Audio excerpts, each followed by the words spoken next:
All right, welcome to Reel Outdoors. Captain Adam here with Captain Jeremy.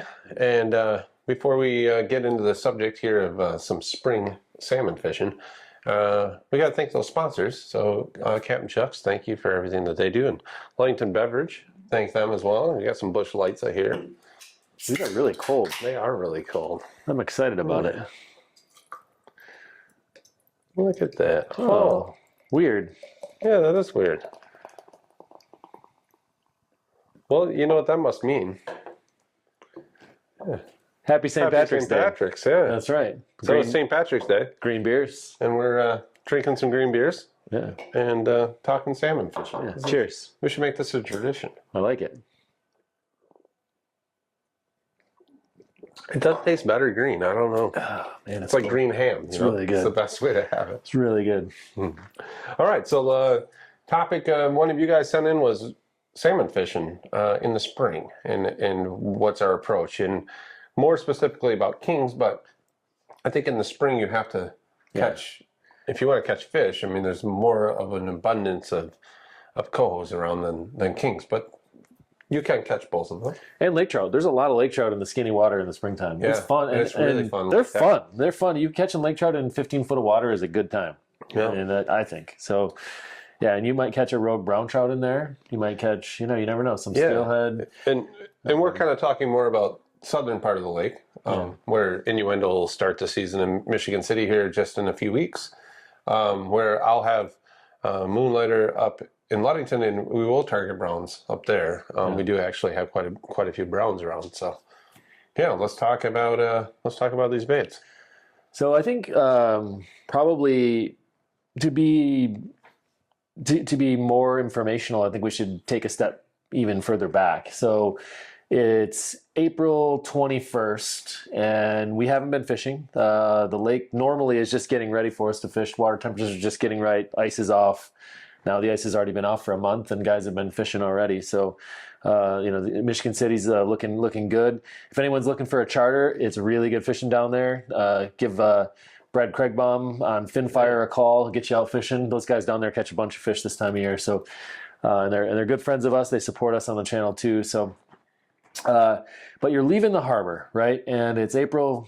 Let's say it's the end of April, the third week of April, whatever it might look like.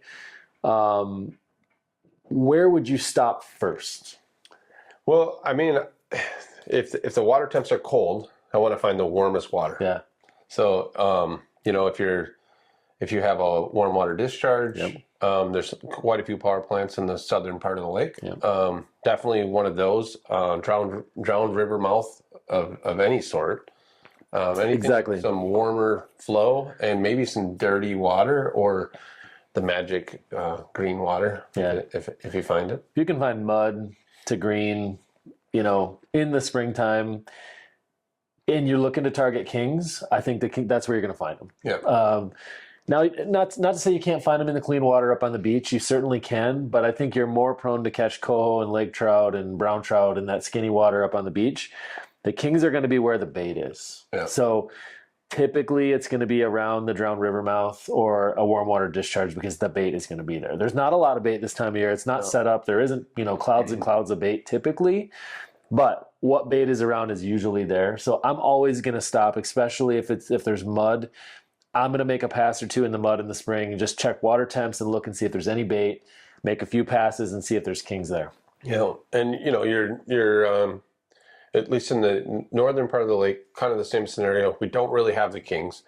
We don't see them until later, usually beginning of May. Maybe this year it will be super early, but maybe a rogue king here or there, but not fishable numbers of kings. Right. And I think, if you find fish, if you're going fishing, you got to target whatever's fishable. Yeah.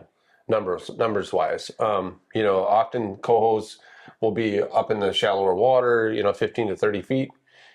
Usually lake trout mixed in there. Mm-hmm. But usually can catch trout all the way out.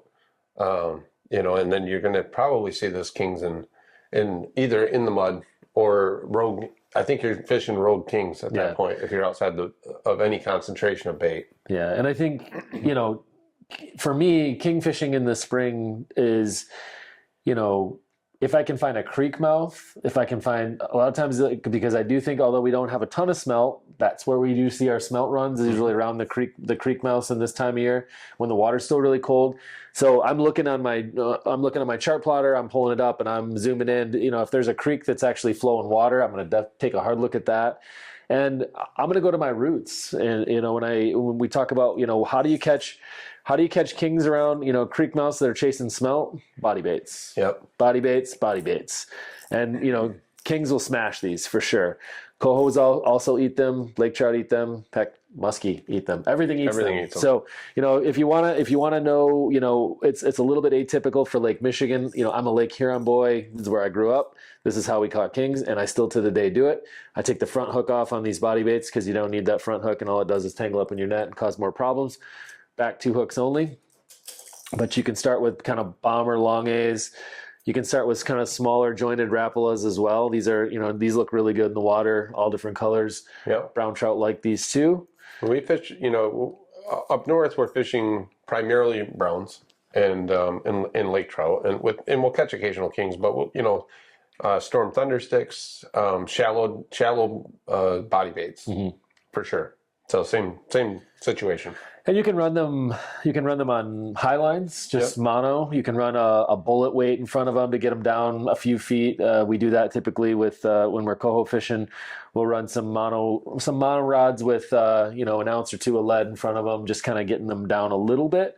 But you know, they're all pretty surface oriented fish that time of year. So you know, you can also run your short lead cores, 1s, 2s, 3 color, maybe up to a 5 color, depending on how shallow you want to get.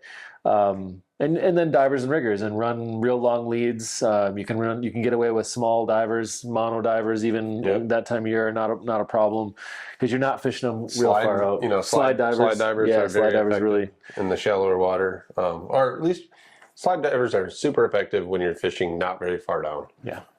So definitely something to have in your arsenal, and they work.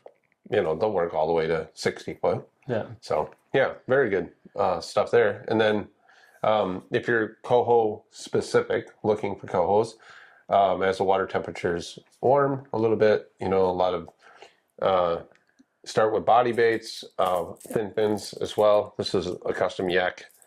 There's tons of people that make custom ones, but you can't really go wrong with the old. Yeah, if I had to pick one, I would say the tried and true, you know, the older style. I think these are a little bit more forgiving than the newer style storm thin fins. If you look at the body bait, the difference in those two baits, they're slightly different. These, I think, spin out a little bit if you get too fast. You have to troll them a little bit on the slow side, which I'm not really much for slow trolling, so it's not my preference, but I do like the paint colors on these custom ones are sweet. Yep. I think the traditional style also, you know, these are maybe just a little bit more forgiving, if nothing else.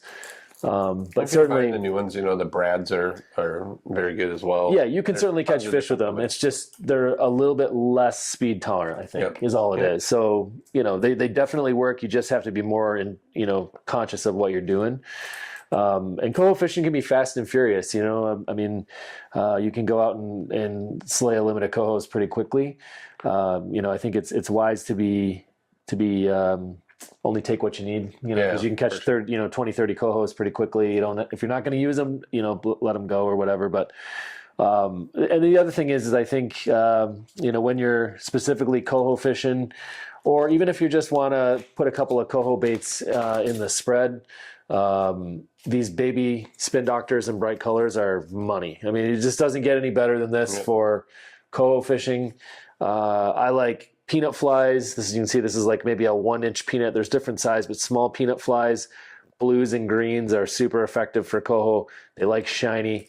Gold, a lot of times gold for cohos is effective, but this blue-green color, I don't even know the name of it, but that's a really good one. Sure. So, and the same thing, we'll run the baby spin doctors.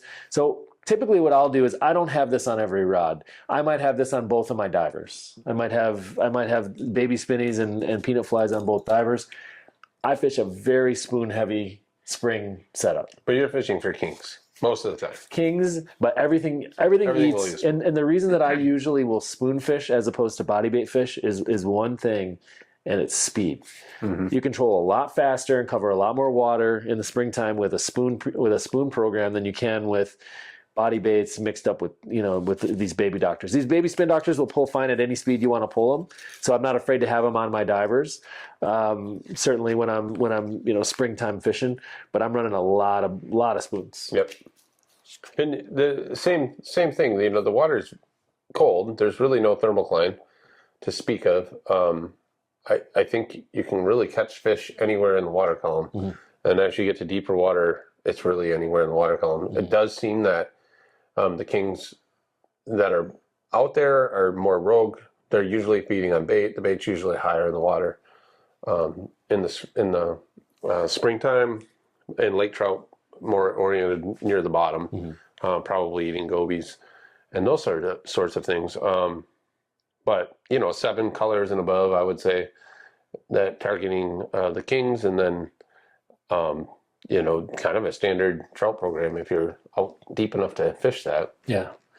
And I would say down south, we catch a lot of big trout on spoons. Yeah. We've been very good down south the last 5 years because of the trout fishing. And I would say the vast majority of the trout that we've caught in the last 5 years have been on spoons. Even though we always will have a trout rig down, most of our trout come higher up, not necessarily right on bottom. I think you'll find generally more active fish higher in the water column as well. So yeah. So what are some spoons? I'm not a huge stinger guy, but I've kind of seen. I haven't fished a lot in the southern part of the lake, so I haven't been down there to see it. And definitely the stingrays, the bigger profile, really perform down there. And I think that's what it is. I don't think it's necessarily unique to stinger. I think that last year down south, this was probably our best spoon. I mean, I called you and I said, I need a dozen, this is a mag fuzzy and the alley cat, silverback alley cat color. But if I had to pick one last year, this was on a lot of rods. Yep, and that was true all the way through St. Joe, probably all the way to Grand Haven, really, in the springtime last year. Really pretty spoon. Mag Fuzzy was a really good spoon for us. But you can see our blue shorts and green shorts mag moonshine. So this is the half series mag and the standard mag moonshine. It's just the profile size of the spoon, and I think it has to do with the size of the bait. Yep. The alewives have not spawned yet in the springtime, so what we're typically seeing are the older year classes and more of the bigger kind of mag alewives. That's what they're eating, so I think that's why they kind of tend to be more to bite the larger size spoons more. But I'm also not afraid to mix it up. We'll have a yak fireball, some bright colored spoons in the spread as well, because sometimes the water's dirty, and I think really bright spoons in the spring and dirty water are pretty effective around the mud. Oranges, again, the larger profile is probably better. Stingrays, we catch a lot of fish, especially Michigan City, St. Joe, on these guys. This one, I think it's Freakin' Veggies, Frog Circus Freak, Confusion. Two-Face UV.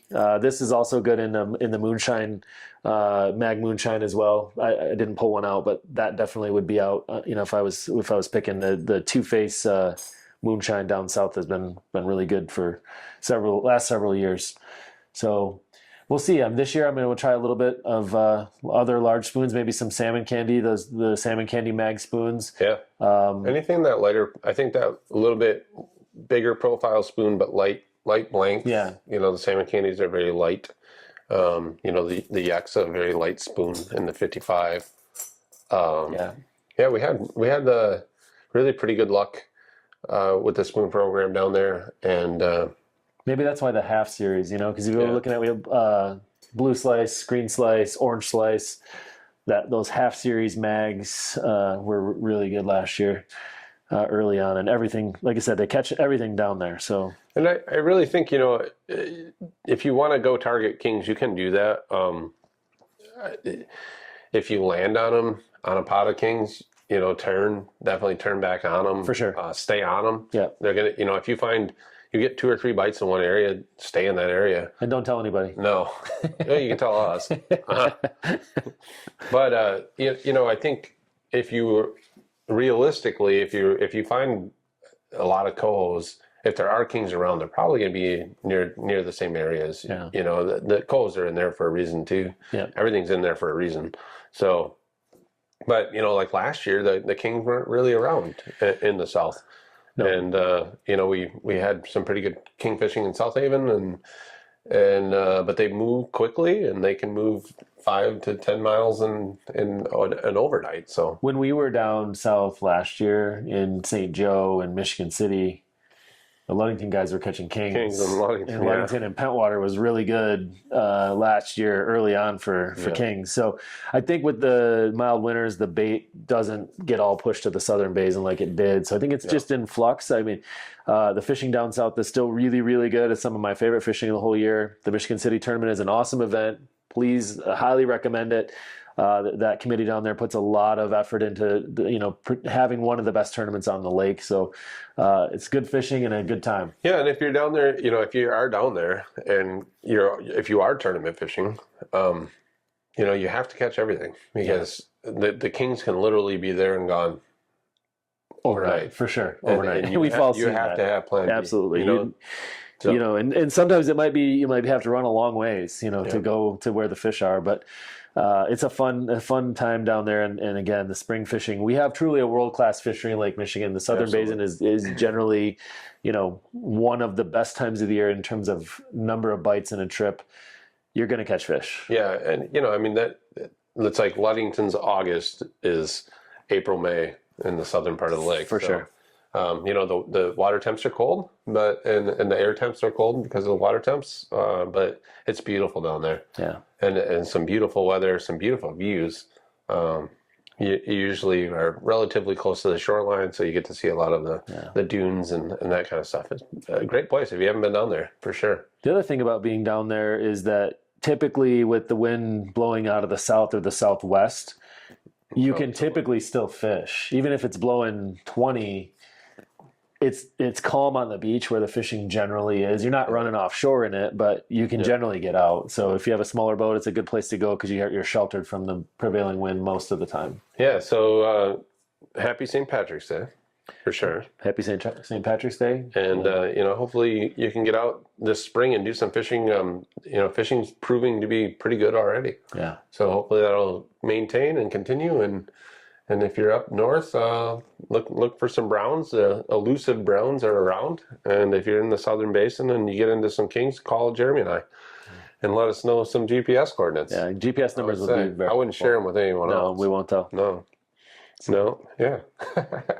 Well, thanks. Happy St. Patrick's Day, and thanks for tuning in. Yeah, thanks for watching and supporting us. And if you have anything you want to see us talk about, please don't hesitate to send us a message. We'd love to kind of continue to expand on the topics.